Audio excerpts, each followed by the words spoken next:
अस्सलाम वालेकुम स्टूडेंट्स, क्या हाल है आपके? अल्हम्दुलिल्लाह, उम्मीद है कि आप लोगों के रोज़े और ईद अच्छी गुजर गई होंगी और कोरोना के दिनों में जो है वो आप एसओपीज़ को फॉलो कर रहे होंगे। हम आज बात करने जा रहे हैं बेसिक इंग्लिश लैंग्वेज पे। पाकिस्तान के अंदर जो स्टूडेंट्स जो हैं उनका बहुत एक बड़ा मसला है ये, मैं लिटरली कहता हूँ बहुत ही बड़ा मसला है। स्पेशली सीएसएस पीएमएस के एग्ज़ाम में जो अपील होना चाहते हैं तो बच्चों का इंग्लिश का मतलब वो तो टेंसेस से ही बाहर नहीं निकल पाते कि जी, और ट्रांसलेशन से बाहर नहीं निकल पाते। उनके लिए इंग्लिश सिर्फ यही होती है कि टेंस सीधे हो जाएं और उनकी ट्रांसलेशन बेहतर हो जाए। तो स्टूडेंट्स का ये प्रॉब्लम एक देख के कि वो अचानक से या एकदम से वो सीएसएस और पीएमएस की इंग्लिश जो है उसको तैयार नहीं कर पाते, वो बेसिक इंग्लिश में जो है वो डिफ़िकल्टीज फेस कर रहे होते हैं। तो सर गुलाम हुसैन जो हैं उनसे हमने रिक्वेस्ट की है, वो एक बेसिक इंग्लिश का कोर्स स्टार्ट कर रहे हैं जो कि बच्चों को एक्यूप करेगा टूवर्ड्स द एडवांस लेवल के वो बाद में फिर सीएसएस की और पीएमएस की जो लैंग्वेज है या जो इंग्लिश का प्रेपरेशन है वो आसानी से कर सकते हैं।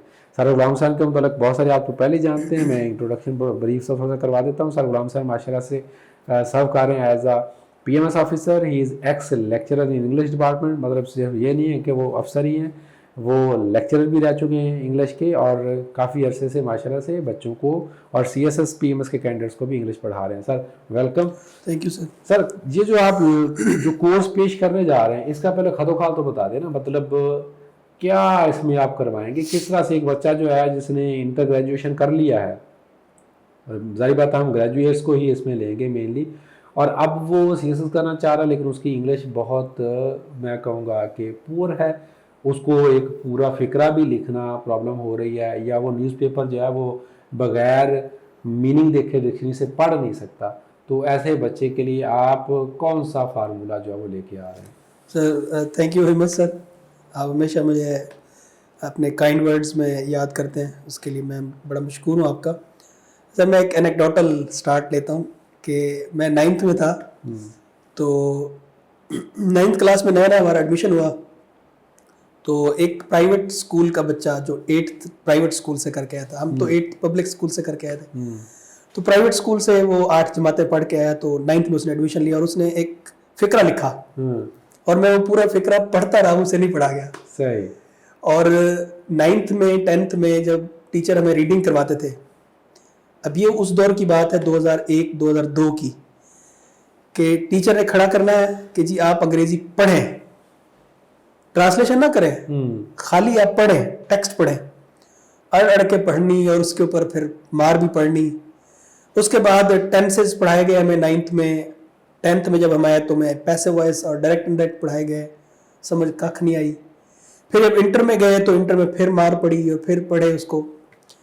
ये सबका मसला है, तो ख़ास तौर पे जो पब्लिक इंस्टीट्यूट से पढ़ते हैं, और अब आजकल तो प्राइवेट इंस्टीट्यूट्स का भी यही हाल है। तो जो बच्चा ग्रेजुएशन करके आया है, चाहे वो किसी सब्जेक्ट में है, और सबसे बड़ा जो वर्क किया ना वो सेमेस्टर सिस्टम ने किया है, कि सेमेस्टर सिस्टम में कहते हैं कि 1 नाइट स्टडी करें और सुबह जाकर पेपर दें, पास करें, डिग्री ले और नौकरी करें। और जब मार्केट में आते हैं नौकरी करने के लिए तो इधर तो बड़ा भौचाल मचा हुआ है, इधर तो मसला ही कुछ और है।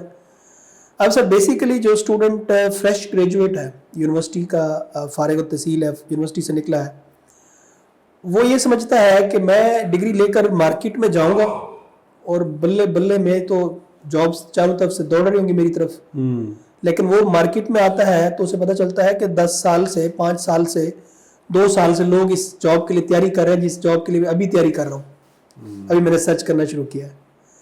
तो इसके लिए सर इंग्लिश एक ऐसा कंपोनेंट है जो आपको तमाम जॉब्स में, चाहे वो 1 पेपर हो, सीएसएस हो, पीएमएस हो, मैं ऐसे बहुत सारे मेरे दोस्त हैं जिन्होंने सिंपल बीए किया, आज एम्बेसडर लगे हुए हैं, ठीक है, आज जो है ना वो सीएसपी ऑफिसर है, पीएमएस ऑफिसर है, जिन्होंने जस्ट सिंपल बीए किया, लेकिन उन अंग्रेजी पे काम किया और एक्सप्रेशन पे काम किया और निकल गए। यहाँ पे सर मैं एक बात करूँगा कि ऑर्डिनरी इंग्लिश और कंपैटिटिव इंग्लिश में थोड़ा सा फ़र्क है, और वही फ़र्क जो है ना मेंटोरशिप से कवर होता है, प्रॉपर गाइडलाइन से कवर होता है, तैयारी से कवर होता है। अब मैं आपको जब जैसा आपका सवाल था मैं उस तरफ आता हूँ कि जी आपका इसका खदोखाल क्या होगा, इसका स्ट्रक्चर क्या होगा, आप कैसे पढ़ाएंगे। मेरा सर जीटीएम, उसको कहते हैं हम जीटीएम मेथड। मैं हमेशा जीटीएम इनडायरेक्ट मेथड को पढ़ाता हूँ। अभी मैं आपसे भी इनडायरेक्ट मेथड में बात कर रहा हूँ कि उर्दू और इंग्लिश, इसको हम कहते हैं code switching. Code switching, bilingual method of teaching, जिसमें हम उर्दू में अंग्रेजी पढ़ा रहे होते हैं। बच्चे को समझाना है कि बेटा आपने इस तरह से करना है, इस तरह से करना है।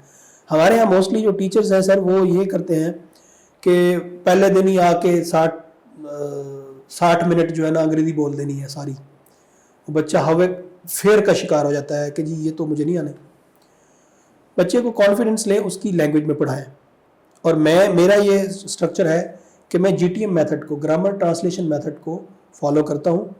और ग्रामर की जो बेसिक है, फॉर एग्जांपल टेंस से लेकर एडवांस लेवल तक, सेंटेंसेस की टाइप्स तक, कंडीशनैलिटीज़ तक, हम एक एक चीज़, पार्ट्स ऑफ स्पीच की एक एक चीज़ बच्चों को तैयार करवाते हैं। और मैं इसमें अगर कंटेंट्स आप कहें तो ये बहुत लेंथी कंटेंट हो जाएगा। 3 माह का सर मैंने ये कोर्स डिज़ाइन किया।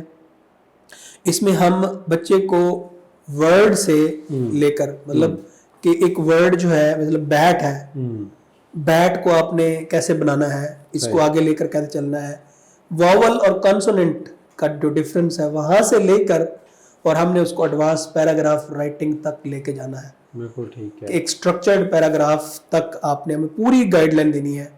और साथ साथ एक एक सेंटेंस का जो स्ट्रक्चर है, एक एक वर्ड का जो स्ट्रक्चर है, और इसमें साथ में इन पूरे 3 माह में जो वोकेबलरी बिल्डिंग है, साथ साथ वो भी हम जारी रखेंगे। और कंप्लीट एक पैक देंगे जिससे बच्चा ऑर्डिनरी इंग्लिश से कंपैरेटिव इंग्लिश का जो लेवल है वो तय करेगा। अच्छा सर, इसमें जो हमारी डिस्कशन चल रही थी, जिस तरह आप अभी बता भी रहे हैं, तो हमारी जो इनफॉर्मल वीडियो से पहले डिस्कशन हो रही थी, तो correct me if I am wrong, हमने को देखा कुछ 4 हमने इसके पार्ट्स बनाए थे। एक तो मेजर आपकी ग्रामर होगी, जिसमें आप ये wall, consonants, parts of speech, मतलब नाउन, एडजेक्टिव, एडवर्ब, वो सारी चीज़ें होंगी, ठीक है। फिर उसमें correction, passive voice, active voice, narration वगैरह, आप वो चीज़ें करेंगे। दूसरा इसमें वोकेबलरी का आपने पार्ट बता दिया कि आप उनकी वोकेबलरी बिल्ड करते जाएंगे। तीसरा और चौथा जो कंपोनेंट है वो आपने कहा था रीडिंग, स्ट्रक्चर, कंटेंट, स्ट्रक्चर और कंटेंट। अब स्ट्रक्चर का जो फेज है वो हम इसमें देखते हैं कि एक बच्चा है, उसको पता ही नहीं है कि सब्जेक्ट कहाँ पे आता है, वर्ब कहाँ पे आता है, ऑब्जेक्ट कहाँ पे आता है, प्रेडिकेटिव पार्ट क्या होता है, फ्रेजल पार्ट क्या होता है सेंटेंस का, एक सेंटेंस की ब्रांचिंग किस तरह से होती है। अब एक सेंटेंस में मैं कहता हूँ जी economy of Pakistan is very weak, ठीक है, ठीक है, एक ऑर्डिनरी सा सेंटेंस है। इसको कंपैरेटिव सेंटेंस बनाने के लिए आपको एडवर्ब्स, एडजेक्टिव्स, इसकी ब्रांचिंग करनी पड़ेगी। सही है, इसकी शाखें बढ़ाएंगे तो ये थोड़ा सा बेहतर, अच्छा एक सेंटेंस बन जाएगा। तो बेसिकली स्ट्रक्चर का हम स्ट्रक्चर का जो हम जब बात करते हैं तो स्ट्रक्चर में हम ये देखते हैं कि जी एक सेंटेंस को आपने एक्सपैंड कैसे करना है, उसको इफेक्टिव कैसे बनाना है, उसको खूबसूरत कैसे बनाना है। मैं यहाँ पे वर्बोसिटी की बात बिल्कुल भी नहीं कर रहा कि हम उसमें वर्ड्स डालने नहीं है ना, उसमें सिंपल एक्सप्रेशन, सादा एक्सप्रेशन। और दूसरी बात आती है कंटेंट की, व्हाट टू राइट। तो उसी में मेरा सवाल मैं आपसे पूछने लगा था कि आप बता रहे थे कि वो रीडिंग्स भी बच्चों को करवाएंगे, ताकि इसमें न्यूज़पेपर रीड करवाएंगे, बुक्स रीड करवाएंगे। इसमें सर हमारे 2 बुक्स हैं जो 50 पेजेस के राउंड अबाउट होती हैं, और उसमें पंक्चुएशन, उसमें सेंटेंस स्ट्रक्चर, उसमें डायलॉग फॉर्मेशन, उसमें जितने भी स्ट्रक्चर्स हैं सेंटेंसेस के वो करवाए जाते हैं। 2 जो बुक्स है ना सर, वो थोड़ी सी लंबी है। जब ये 2 छोटी बुक्स पढ़ लेते हैं बच्चे, तो फिर हम उनको 2 बुक्स देते हैं और फिर हम उनके ऊपर बुक रिव्यू लिखवाते हैं। ठीक है, मतलब at the end of the course, last month में मैं उनको कहता हूँ कि जी जो बुक्स आपने पढ़ी हैं उनके ऊपर 3-3, 4-4 पेजेस का रिव्यू लिख दें। ठीक हो गया। तो उसमें ये होता है कि बच्चे को थोड़ा सा ब्रेनस्टॉर्मिंग की भी प्रैक्टिस होती है, थोड़ा सा उसको प्रिसाइज प्रेसी करने का भी उसको एक डेवलप हो जाता है, कॉम्प्रीहेंशन भी उसकी डेवलप हो जाती है, ठीक है। फिर वो समराइज भी चीज़ों को कर लेता है, उसको पता चल जाता है कि अब मैंने इसको किस तरह से लिखना है, एक लंबे आर्टिकल को एक छोटे से फॉर्म में कैसे लेके आना है। तो ये सर 4 किताबें पढ़ने के बाद मेरा नहीं ख्याल कि वो बच्चा रुकेगा। ठीक हो। और इसमें सर ऑब्वियसली जो सीएसएस का बेसिक कोर्स है वो तो नहीं हम करवा रहे हैं? नहीं सर, उसमें प्रेसी कॉम्प्रीहेंशन या ट्रांसलेशन का थोड़ा सा कंपोनेंट मैंने इसमें रखा है। वो इस तरह से होगा कि हम बेसिक सेंटेंसेस करवाएंगे, मतलब एडवांस लेवल के नहीं करवाएंगे, पैराग्राफ्स नहीं करवाएंगे। ठीक हो गया सर, ठीक हो गया।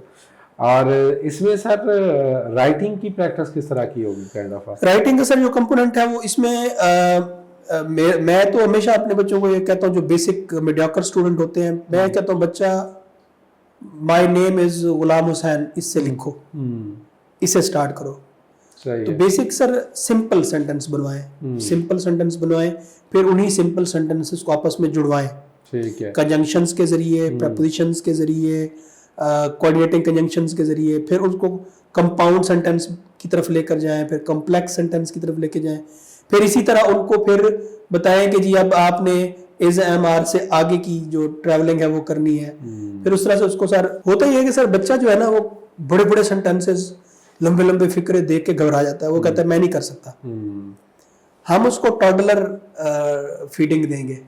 टॉडलर फीडिंग ये होती है कि हम उसको एक एक लफ्ज, एक एक सेंटेंस, थोड़ा थोड़ा छोटा छोटा काम, फिर उसको बताएंगे कि आप इसी को ही प्रैक्टिस करें। मेरी तो आप तबीयत जानते हैं कि मैं जो पढ़ाता हूँ अगले दिन उसका टेस्ट लाजमी लेता हूँ। तो हम अगर उसको टेंस पढ़ाएंगे, अगर हमने उसको प्रेजेंट इंडेफिनिट टेंस पढ़ाया है तो उसमें उर्दू में सेंटेंस भी दूंगा उनको लिखने के लिए, ट्रांसलेट करने के लिए, उनको वैसे भी सेंटेंस और उसके जो यूजेज है कि कहाँ कहाँ पे किस किस टाइम पे आपने इसको यूज़ करना है, तो वो भी मैं करवाऊंगा। गुड हो गया। जो स्टूडेंट्स जो हैं हमारे बेसिक इंग्लिश लैंग्वेज कोर्स को ज्वाइन करना चाहते हैं, डिस्क्रिप्शन में हमने व्हाट्सएप ग्रुप दिया हुआ है, वो उसको ज्वाइन कर सकते हैं। सर फी स्ट्रक्चर क्या होगा? 3 मंथ का कोर्स है तो फी स्ट्रक्चर क्या होगा? सर इसमें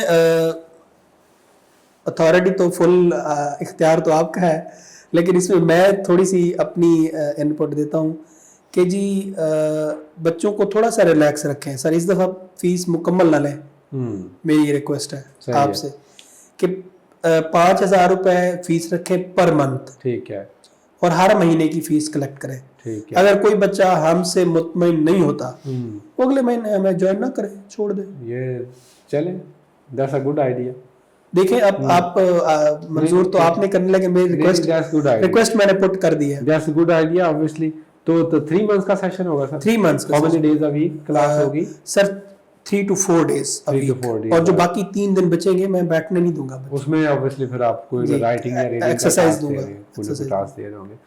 तो जी जनाब, आपको हम कोशिश कर रहे हैं हर तरह से बिल्कुल जो बेसिक जिन बच्चों का बैकग्राउंड है उनको भी अकोमोडेट करने की, और जो बिल्कुल एडवांस लेवल पे हैं उनके लिए तो हमने राइट अपना एक प्रोजेक्ट लॉन्च कर रहे हैं, और जो बिल्कुल बेसिक वाले हैं उनके लिए हम अभी लेके आ रहे हैं बेसिक इंग्लिश का कोर्स। ठीक है, तो आपको जो समझ आती है, जो आपको कोर्स सूट करता है, आप उसमें ज्वाइन कर सकते हैं। सर कोई चीज़ आप ऐड करना चाहें? बस सर यही है कि जो फ्रेश कैंडिडेट्स हैं जिन्होंने अभी अटैम्प्ट देनी है, जिनको अक्सर बच्चे मुझे मैसेज करते हैं sir my English is week, तो मैं कहता हूँ यार आपने एक सेंटेंस तो टाइप किया ना, तो फिर आपकी अंग्रेजी वीक कैसे हुई? थोड़ी सी पॉलिश की ज़रूरत होती है, थोड़ा सा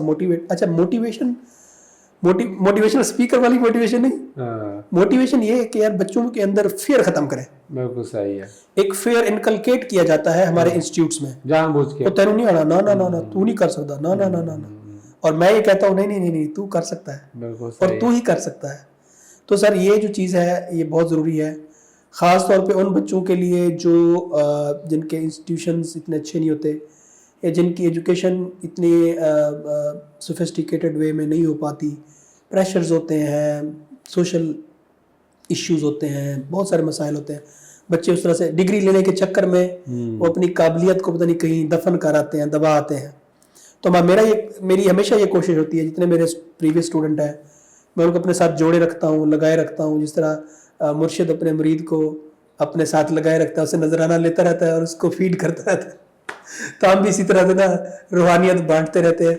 तो मैं फेयर खत्म करने का वादा करता हूँ, जो स्टूडेंट मुझे ज्वाइन करेगा मैं उसका फेयर खत्म कर दूंगा अंग्रेजी का, कि my English is very weak. चलें जी, ये फेयर खत्म कर देंगे इंशाल्लाह।